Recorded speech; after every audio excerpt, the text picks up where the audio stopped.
जुन्या पेन्शन योजनेसह पवित्र पोर्टल रद्द करणे, कमी पटसंख्या असणाऱ्या मराठी शाळा तातडीने बंद करण्याच्या अनेक वादग्रस्त निर्णयाला विरोध करत सातारा जिल्हा संस्थाचालक तसेच शिक्षक शिक्षकेतर संघटनांनी शुक्रवारी भव्य मोर्चाद्वारे शक्ती प्रदर्शन केले। गांधी मैदान ते जिल्हाधिकारी कार्यालय दरम्यान झालेल्या मोर्चामध्ये 100हून अधिक कर्मचारी सहभागी झाले होते। शासनाच्या अनेक निर्णयाला या मोर्चाच्या माध्यमातून कडाडून विरोध करण्यात आला। साताऱ्याचे जिल्हाधिकारी संतोष पाटील यांना शिक्षक संघटनांच्या शिष्टमंडळाने निवेदन सादर केले। जिल्हाधिकारी कार्यालयावर यावेळी पोलीस बंदोबस्त तैनात करण्यात आला होता।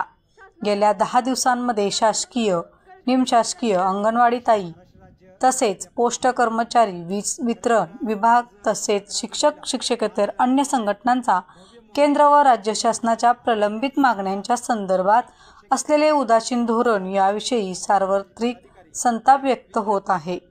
शुक्रवारी साताऱ्यात झालेल्या मोर्चामध्ये सातारा जिल्हा शैक्षणिक व्यासपीठ सातारा, समर्थ शिक्षक परिषद पुणे विभाग, अनुकंपा संघटना सातारा जिल्हा, शिक्षक लोकशाही आघाडी TDF, क्रीडा संघटना, अखिल भारतीय उर्दू शिक्षक संघटना सातारा जिल्हा, महाराष्ट्र राज्य शाळा कृती समिती सातारा जिल्हा, सातारा जिल्हा शिक्षकेतर संघटना, ग्रंथपाल संघटना महाराष्ट्र राज्य, प्रदेश सचिव डॉक्टर बाबासाहेब आंबेडकर शिक्षक शिक्षकेतर संघटना महाराष्ट्र राज्य, सातारा जिल्हा शैक्षणिक व्यासपीठ सहसचिव CK सावंत, प्रदेश सचिव ग्रंथपाल संघटना, भरत जगताप राज्याध्यक्ष महाराष्ट्र राज्य शैक्षणिक प्रयोगशाळा संघ, Gunjavate SS doctor SR Ranganathan, Maharashtra राज्य माध्यमिक शाळा ग्रंथपाल संघटना, महेश गायकवाड सहाय्यक विभाग प्रमुख सातारा जिल्हा श्री स्वामी विवेकानंद शिक्षण संस्था कोल्हापूर,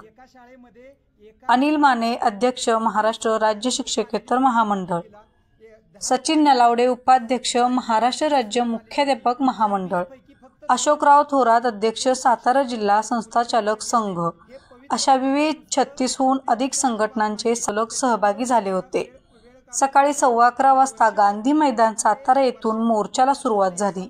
हा मोर्चा गांधी मैदान, मोती चौक, देवी चौक, राजपथ मार्गे पोई नाका तेथून जिल्हाधिकारी कार्यालयावर नेण्यात आला। शिक्षक व शिक्षकेतर संघटनांनी अनेक फलकांच्या माध्यमातून जिल्हा प्रशासनाचे लक्ष वेधून घेतले। पवित्र पोर्टल प्रणाली बंद करणे, पटसंख्या नाही म्हणून दुर्गम भागातील मराठी शाळा बंद करणे, प्रयोगशाळा सहाय्यकांच्या तत्काळ भरती करणे, कंत्राटी पद्धतीची शिपाई भरती तातडीने बंद करणे, अन्यायकारक संच मान्यता, प्राथमिक व माध्यमिक शिक्षण सर्व गटाच्या विद्यार्थ्यांना मोफत करणे, RTE प्रकरणातील प्रतिकृती शुल्क तात्काळ संघटनांना अदा करणे अशा विविध मागण्या या माध्यमातून करण्यात आल्या आहेत। तत्कालीन मुख्यमंत्री एकनाथ शिंदे यांच्या काळामध्ये जुनी पेन्शन योजना लागू करण्याच्या संदर्भात सूतोवाच करण्यात आले होते। तसेच टप्पा 2चे अनुदान देण्यासंदर्भात अनेक संस्थांना प्रलंबित ठेवण्यात आले आहे। या मागण्या सुद्धा आवर्जून करण्यात आल्या। शिक्षक व शिक्षकेतर संघटनांच्या शिष्टमंडळ प्रतिनिधींनी जिल्हाधिकारी संतोष पाटील यांची भेट घेतली। या मागण्यांचा सहानुभूतीने राज्य शासनाने विचार करावा व शिष्टमंडळ प्रतिनिधींना चर्चेसाठी तातडीने मंत्रालयात पाचारण करावे अशी मागणी यावेळी जिल्हा प्रशासनाकडे मांडण्यात आली। या मागण्यांचा सहानुभूतीपूर्वक विचार न झाल्यास यापेक्षा तीव्र आंदोलन छेडण्याचा इशारा शिक्षक व संस्थाचालक प्रतिनिधींनी दिला आहे। सचिन नलावडे, उपाध्यक्ष महाराष्ट्र राज्य मुख्याध्यापक महामंडळ मुंबई। खरं तर आज 11 जुलैला आज राजवाड्या येथून भव्य मोर्चा जवळजवळ 2,500 ते 3,000 शिक्षक शिक्षकेतर कर्मचारी, संस्थाचालक आणि सर्व संघटनांचे पदाधिकारी, या विद्यार्थी, पालक या मोर्चामध्ये सहभागी झालेले होते। या ठिकाणी आमच्या प्रमुख मागण्या आदरणीय जिल्हाधिकारी साहेबांच्या बरोबर चर्चा केली आणि त्यांना निवेदन दिलं। त्या निवेदनामध्ये पहिली प्रमुख मागणी आहे की 15 मार्च 2024चा जो अन्यायकारक शासन निर्णय तो शासन निर्णय रद्द करावा, कारण या शासन निर्णयामुळे 9वी आणि 10वीच्या विद्यार्थी संख्या 19-20च्या खाली गेली तर त्या ठिकाणी 0 शिक्षक मंजूर झालेले आहेत। आपल्या जिल्ह्यामध्ये 59 शाळा या 0 शिक्षक मंजूर झालेले आहेत। त्यामुळं या निर्णयामुळं 59 जिल्ह्यातल्या शाळा बंद होत आहेत. राज्यातील जवळजवळ 850 ते 900 शाळा मराठीच्या बंद होत आहेत. त्याचबरोबर आता भाऊंनी सांगितलं त्याप्रमाणे शिक्षकेतर कर्मचारी जी लिपिक आहे या लिपिकांची भरती तात्काळ करावी. त्याचबरोबर शिपाई जी भरती बंदी आहे ती तात्काळ सुरू करण्यात यावी. खऱ्या अर्थानं पवित्र पोर्टल जे ज्या संस्थाचालकांच्यावर जी एक लादलं गेलेलं आहे त्या पवित्र पोर्टलमुळं आज एक उदाहरण म्हणून सांगतो, एका शाळेमध्ये एका कॅन्डिडेटला 20 लोक आलेली होती मुलाखतीला, 10 लोक आली होती, 2 भरायची होती, 20 लोक आलेली होती. त्या 20 पैकी फक्त 2 शिक्षक मुलाखतीसाठी आले. हे पवित्र पोर्टल नुसतं उपयोगाचं अजिबात नाही, त्याच्यामुळं वेळ काढूपणा आहे. आणि वर्षभर यामध्ये वर्षातून 2 वर्षातनं एकदा पवित्र प्रणाली होत्या आणि ते सर्व शिक्षक हे भरले जात नाहीत. त्यामुळे विद्यार्थ्यांचं अतोनात नुकसान होत आहे आणि अनेक शिक्षकांच्या विना शाळा या ठिकाणी झालेल्या आहेत आणि त्यामुळं ग्रामीण भागातील विद्यार्थ्यांचं अतोनात नुकसान होत आहे.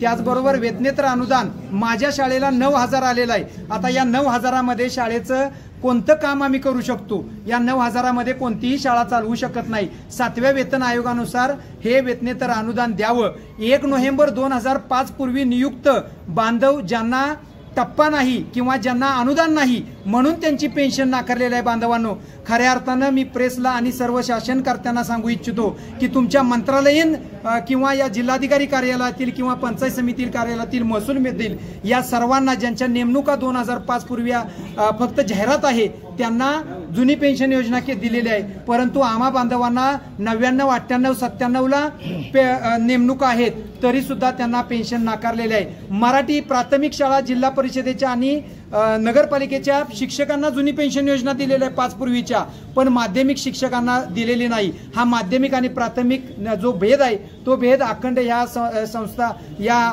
शिक्षण विभागानं जो केलेला आहे तो रद्द करावा. अशा सर्व मागण्या जिल्हाधिकारी कार्यालयात साहेबांच्या बरोबर पाटील साहेबांच्या बरोबर चर्चा केल्या. पाटील साहेबांनी आम्हाला आवाहन केलेलं आहे किंवा आम्हाला शाश्वती दिलेली आहे की हे निवेदन आम्ही शासनापर्यंत पोहोचवू आणि तुम्हाला न्याय देण्याचा 100% प्रयत्न करू.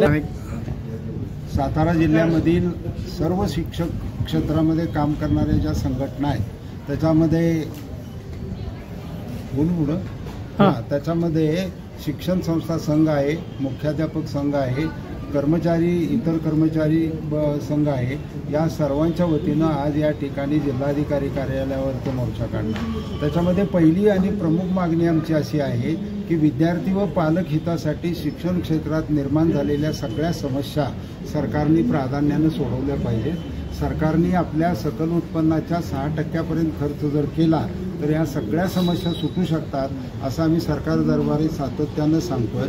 आता जिल्हाधिकाऱ्यांना जे निवेदन दिलं त्याच्यामध्ये अनेक मागण्या आहेत, पण त्याच्यामध्ये प्रमुख मागणी आहे ती ही की वेतनेतर अनुदान मिळालं पाहिजे. 2005 पूर्वीची पेन्शन योजना सर्वांना लागू झाली पाहिजे. शिक्षकांची भरती झाली पाहिजे. शिपायांची 52,000 पदं व्यपगत केलेली आहेत ती पुन्हा भरली पाहिजेत. आणि शाळेमध्ये शिक्षकेतर कर्मचारी, ग्रंथपाल, प्रयोगशाळा, सहाय्यक ही सगळी माणसं नेमणं गरजेची गोष्ट आहे, कारण याच्यातच विद्यार्थी आणि पालकांचं होत आहे. माझी तर मागणी अशी आहे सर्वांच्या वतीनं की बालवाडी ते 12वीपर्यंत शिक्षण मोफत, सक्तीचं आणि अनुदानित झालं पाहिजे. धन्यवाद. भाऊ एक प्रश्न आहे की स्वामी तुमच्या याच्यामध्ये सहभागी झाली, परंतु रयतसारखी मोठी संस्था का सहभागी झाली? असं आहे की स्वामी विवेकानंद शिक्षण संस्था ही सर्वसामान्य शिक्षण संस्था आहे असं आमचं मत आहे, ती आमच्यातलीच एक आहे. पण रयत शिक्षण संस्थेच्या पदाधिकाऱ्यांना असं वाटतं की वी आर विथ डिफरन्स, म्हणजे आम्ही वेगळे आहोत असं त्यांना वाटतं. त्यांना असं वाटतं की आम्ही आमचे प्रश्न सगळे सोडवून घेतोय, पण त्यांना त्यांच्या बुडाखाली काय जळतंय हे माहिती नाही. 59 शाळांमध्ये 9वी-10वीचे वर्ग बंद होणार आहेत सातारा जिल्ह्यात, त्यापैकी त्यांच्या 6 शाळा आहेत ना त्याच्यात, त्यामुळे त्यांच्याही बंद होणार आहेत. त्यांच्या गावोगावीच्या अनेक शाळा 1ली ते 4थीपर्यंतचा 20च्या आत पट आल्यामुळं त्यांच्या शेकडो शाळा बंद पडणार आहेत. संबंध महाराष्ट्रातल्या 13-14 जिल्ह्यामध्ये त्यांचं कार्यक्षेत्र आहे. त्यांच्या रत्नागिरी जिल्ह्यातल्या, सिंधुदुर्ग जिल्ह्यातल्या शाळा बंद पडणार आहेत. परंतु त्यांचं एक विशेष प्रकारे असं नाटक चाललेलं असतं की आम्ही वेगळे आहोत, आम्ही श्रेष्ठ आहोत, आम्ही एआयचा वापर शिक्षणात करतोय. अरे एआयचा वापर कुठं करताय? तुम्ही शहरात करताय.